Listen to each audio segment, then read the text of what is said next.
Welcome to the Hollywood Scholar. I'm Jed Morgan, and I just finished The Last of Us Episode 5, Endure and Survive, and any hopes that I had of it keeping up with the slight improvement of Episode 4 were quickly dashed upon the release of this episode.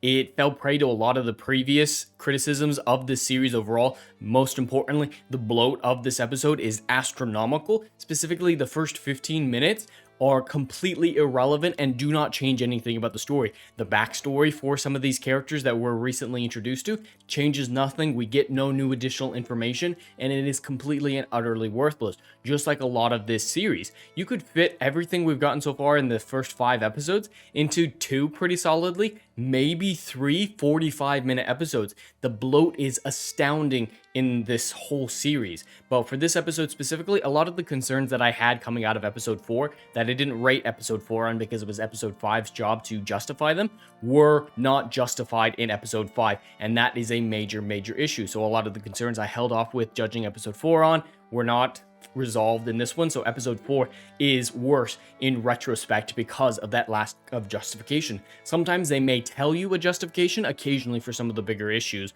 but they don't show it, specifically when it comes to Kathleen as the leader of the Hunters. But before I get any further, there will be spoilers ahead, so spoiler alert. This episode picks up right off where the last one left off, with Henry and Sam, confronting Joel and Ellie and trying to trick them into helping them outside the city, evading Kathleen, her freedom fighters, and any infected they come across along the way. They eventually get out, but just like in the video game, Sam gets infected and Henry has to kill him before he ultimately kills himself. Baseline, that is very similar to the game, but that baseline is about that all that is accurate to the game. I'd give this episode probably a 10%, maybe a 20% accuracy, and that is solely because of sets. There are the occasional sets that look similar, and the Sam and Henry death at the end of the episode. Besides that, nothing about this episode is accurate to the video game. Just like that as well, the previous episode briefly let the show focus on Joel and Ellie for a time. This episode undid all that work that they did and refused doggedly to focus on Joel and Ellie for more than a moment. So once again, no development for Joel and Ellie. They are once again cardboard cutouts, and they're very limited in screen time and very limited in active decision making. They may say, oh, I don't want to do that, but they don't actually make any decisions. They don't have any alternatives. They just kind of go with whatever Henry says. And that is a problem, especially because they cuck Henry so very much. In the video game, yeah, he was 100% about protecting his brother. He was a little bit, soft-spoken and tried to avoid violence. But when it came down to it, he got to business. He killed several of those freedom fighter hunters in the video game. He killed lots of infected. He was a man of action when it required of him. When the scene required it of him, specifically to protect his brother. In this one, he's not ever killed anything or anyone. He's very soft-spoken. He's never even fired a gun before, and he's just a rat. And his big reason for being the ultimate villain for Kathleen and her freedom fighters is because he ratted on Kathleen's brother that ultimately led to his execution. That may be a verbal clarification on why he's the ultimate villain, but that's not enough of a reason to justify everyone else following Kathleen. My point in that is, yes, Kathleen has a good enough reason for going after Henry. He is obviously the one that she blames for her brother's death, so her motivations make sense as much as her character is horrifically bad, soft, mousy voice, not helping, but the rest of the freedom fighters with her, they don't really show any reason to follow. Even Perry doesn't seem to be too upset about her brother being dead or any eager motivation to go after Henry. He's just kind of along for the ride. Perry may have a good look to him, but his character is only skin deep. So yes, she has a good motivation, so that was justified from the previous episode, but it wasn't justified for the rest of her crew, and there was no justification for her being the leader, except for the positive reinforcement that was unsupported by showing versus telling, when Perry said, oh my god, your brother was like great and all, but you're like the bestest ever. It was very superficial and ultimately detrimental to the episode. Now, there are a lot of other changes that are more minor that don't really detract from the episode, but are very much not adding to it as well, so you have to question what was going on. Specifically with Sam. They made Sam several years younger and made him deaf. It doesn't really, hurt the story, it's just why? It doesn't help anything.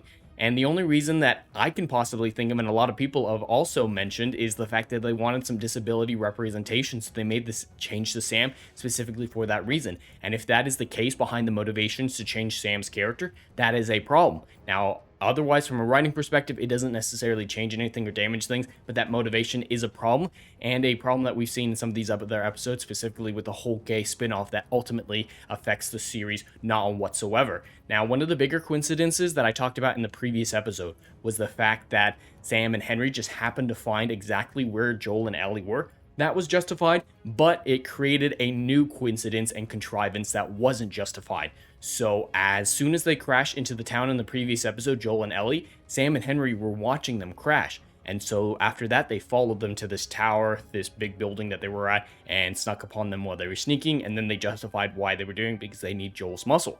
Sweet. They justified how Sam and Henry knew where Joel and Ellie were. Now the new problem becomes, why was Sam and Henry's hiding space, or how was Sam and Henry's hiding space right next to where Joel and Ellie happened to crash? That is a narrative destroying coincidence. Without that coincidence, this episode does not occur whatsoever. That is a major contrivance and is a major destroying part of the narrative that makes this whole thing irrelevant and built on sand. And we'll actually get to it later. The logic of this episode, it's flawed at the very best. It is nonsensical, contrived garbage. I really didn't think that we'd be getting down to the levels of episode 3 for a while again, but I'm very, very close to that, specifically because of the end of the episode. The first half is just slow, bloated, and doesn't really make sense, but it wasn't offensively bad. The second half, very much so, was offensively bad because of how idiotic it was in so many different areas, even with that brief action that we got at the very, very end. Once again, like the rest of the series so far, the dialogue has really been poor at the very best. There's been moments where it's like, am I the bad guy because I did a bad guy thing? That's not a very good piece of dialogue. There are a lot of examples of just really, really poor dialogue, as if the writers didn't care for the characters to talk like real human beings. The dialogue was really blatantly bad in this episode more than a lot of the previous ones, and not supported by good delivery.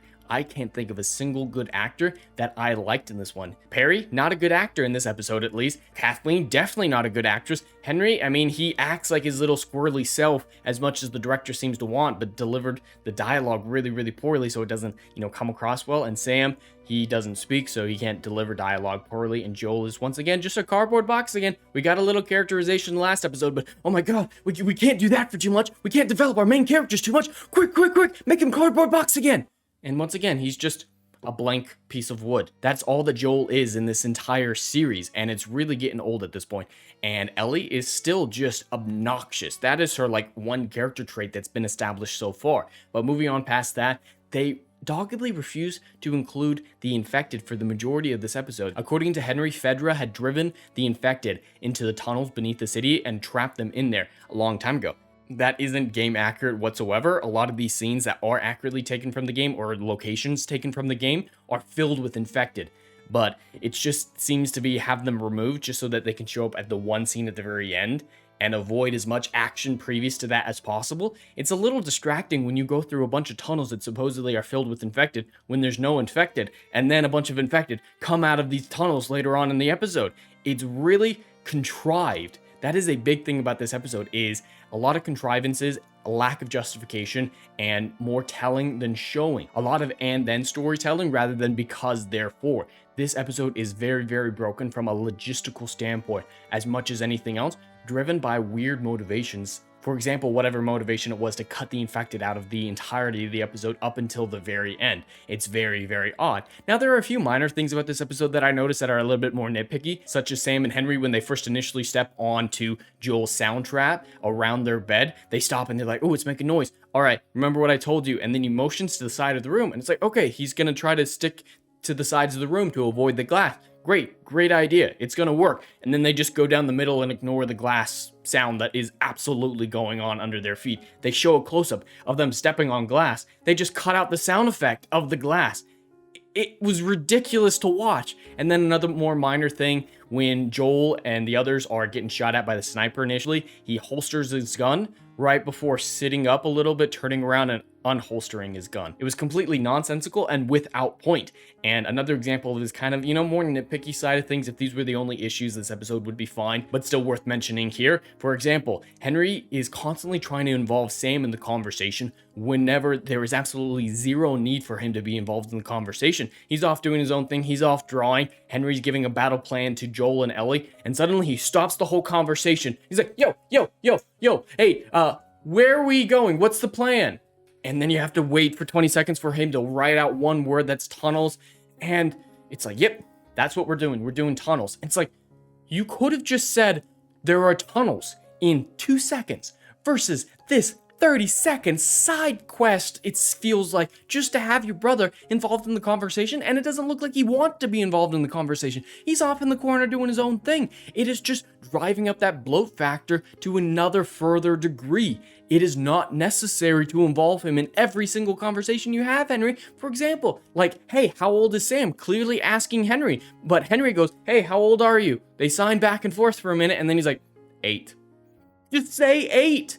This episode is drawn out to the 9th degree. The writers, once again, like I've said with the previous episode, and the directors seem to be telling the actors to take as long as possible to say or do anything, as if to pad the runtime. Were they afraid that they wouldn't hit the 9-episode mark that they were commissioned for, so they just had to drag it out as much as possible? These are minor things, but they do affect the overall narrative stability of the episode, and bloat is a major issue when it comes to audience immersion. If there's too much bloat, audience immersion is a very difficult thing to maintain. With all the other issues in this episode, bloat is very much one that still needs to be brought up, despite the logical inconsistencies that are also rife throughout this episode. Then we get to the end of the episode where the freedom fighters catch up with Joel and the others, where they come across the one person seemingly in this entire neighborhood who's there. He's got a sniper rifle. He radios into the freedom fighters and says, hey, they're all here. And then he has terrible aim on top of anything else. It's a lot of coincidence that they happen to be where the one guy is. He happened to see them in the dark, and he happens to be a terrible shot. That's a lot more coincidences as well. And Joel quickly takes him out. They are adverse, almost allergic to any sort of action sequence whatsoever, because that's resolved in 2 seconds. And then the hunters show up, Kathleen does her evil monologue, a car crashes because Joel shoots the driver, and this is where the real problems of the episode lie. The logical inconsistencies go bananas. As much as I despise this part from a game accuracy standpoint, because it is not accurate whatsoever, gets bloaters wrong, gets infected wrong, gets it all wrong, it is not written well because of the logical inconsistencies. A truck blowing up on top of a house is not enough to destroy the foundation and to sink into whatever sewer system is beneath. Unless, now this is an important thing, unless the infected are digging tunnels. Are the infected suddenly dwarves? And that's something that seems to be the case here, because the infected aren't in the tunnels that Fedra forced them down into a few years back. So they must have dug out of those tunnels, dug out to this random part of town, and destabilized the ground to such a degree that a truck explosion is enough to make it crash down. And in the previous episode, we saw some rubble moving, so it looks like Kathleen was aware that these infected were tunneling around just beneath the surface, ready to pop out like an army. Why are all the infected in the entire city seemingly right where the main characters are? Why are they digging tunnels? How are they digging tunnels? And how does that truck exploding get through the foundation of a building to open up this hole to these tunnels that they've been digging to release this army of infected? It is incredibly coincidental to save Henry's life and everybody else's life, and it's completely nonsensical. They just wanted a big infected army to come up, and they didn't bother to justify it. The game had a big infected army show up at this exact point, but it justified it in a very simple, straightforward way. This was like bananas balls type stuff. Like, there's no way a person could enjoy this episode unless they were enjoying it like a Transformers movie where you just turn your brain off and have some fun. The action was fine in the sequence, it was whatever, but the logical inconsistencies are rampant and break the narrative to such a degree, I find it impossible to believe that any attentive viewer is falling for the nonsense of this sequence. It is entirely broken. And then you have the aspect of only 10 seconds of the bloater. We were marketed this episode as, oh guys, this is the big bloater episode. This is the big action episode, guys. We're gonna give you all what you want. There's gonna be so much bloater action. And he like ground slams a few people and tears off Perry's head. And that's it. And of course, because the spores don't exist and the bloaters having spores was mocked in the second episode by Tess, you can't actually throw spores. So yeah, it's just a muscle-bound dude that rips people apart for 10 seconds. And it's not like some leader of this army is what they kind of made it look like. It was so weird. And then, you know, the action scene happens. It's whatever. There's a lot of logical inconsistencies. Like, how did people get in these certain places? How did they not die immediately with that many infected? there were just so many infected that there's no way anyone would survive more than the first few seconds unless they were in a vehicle. There's all those inconsistencies aside. The fight, they kind of gets away, and Kathleen stops Henry. And I'm thinking, all right, Henry is going to man up at this point. We're going to see some character motivation. He's going to defend his brother like he's always been, motivated to do. And he's going to be the one to kill Kathleen. He's going to actively do it instead of let Fedra do it in the case of the original freedom fighter leader that was her brother. He's going to man up and kill her. But they take that away from him as well. There is no way that they could give a man a big triumphant hero character arc moment. The one chance that this series had for a character arc so far was ripped away at the last moment to have this creepy little girl clicker attack Kathleen and kill her instead. It was incredibly narratively unfulfilling. And I just accepted it at that point because this episode was so nonsensical, the narrative was so broken that nearly anything could happen. I would just as much believe that a T-Rex jumped out of the ground after the bloater and started ripping things apart for as much as the logic of this episode had been so thoroughly debased. But luckily, the fight ended, it's too short, it's whatever, and then the rest of the episode is kind of just the four main characters in a hotel room trying to recoup from this battle, and there's some weird dialogue choices, and it's bloated beyond belief again, but it ultimately ends with Ellie and Sam having this conversation about him being infected, and she says, "Oh, my magic blood will heal you," and that's not how it works. Her magic stuff is in her brain. Her cure is in her brain. That's why they need to, kill her at the end of the game, or at least Fireflies try to kill her at the end of the game, because that's where the cure is stored. But she believes it's in her blood. So, fine, whatever. That's inconsistent. That's non-adaptation integrity, but whatever. So she decides to cut her hand and rub it all over the bite mark. She might be immune to the cordyceps virus, but she might not be immune to anything else. There's a reason you don't do blood-on-blood contact with people. That was gross. At least smear it on the other hand and put it on the wound. You don't want blood-on-blood contact. It was just gross. It was gross. Ellie, I didn't think I could despise you more after you tortured that clicker in episode 3. But damn, you managed it, girl. So yes, and that was where the episode ends, with Sam freaking out and trying to kill Ellie, Henry having to put him down before he kills himself. That is the episode. Endure and survive. And it wasn't good.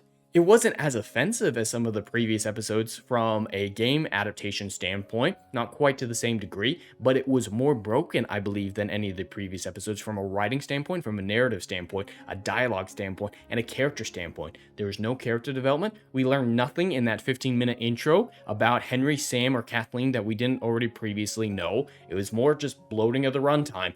No justification for a lot of the decisions made, and for the ones that are justified, they're not shown justification, we're only told justification. And for the justification of coincidences in the previous episode, the one time that they do justify one of them, they make a whole new coincidence to justify that original coincidence. It is broken. This episode was written by someone who has no concept of continuity, and that's probably the biggest issue of this episode besides the bloat of it. There was just so much wrong with this episode. I really struggle to understand why anyone would like this episode. This one is once again down to the 2 out of 10 territory, maybe a 2.5 territory, because everything from the writing to the acting to just the general continuity was so broken, the logic was non-existent, that it deserves that 2.5 out of 10. It's only getting that 2.5 from all the technical stuff. It's only getting that 2.5 from the production design, the set design, and the more technical aspect of things, which were once again on point. That is the only positive thing that I can really see out of this episode. Even the action scene, which was the longest action scene we've gotten in the series so far, was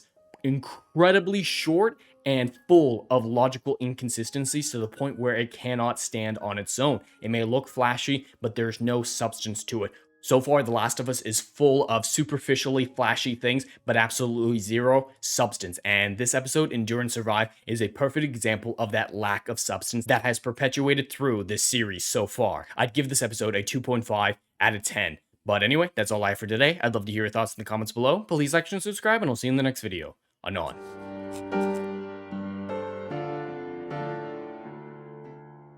Hey, yo, are you feeling what I'm doing up in here? Oh, I know you are. Do you miss all the good, compelling stories that we used to get back in Hollywood that they ain't putting down no more? Oh, I know you missing it. So check out my book series, Odyssey of a Phoenix, a mythological epic about philosophy, morality, and modern day mental illness issues, baby. Book 1, Down in Flames. Book 2, Apocalypse Then. These are currently on sale. What are you waiting for? Get your hands on them. And we got book 3, Kill the Dark, is coming down the pipeline. Just wait for all the good stuff that's dropping. You ain't gonna be disappointed, fam.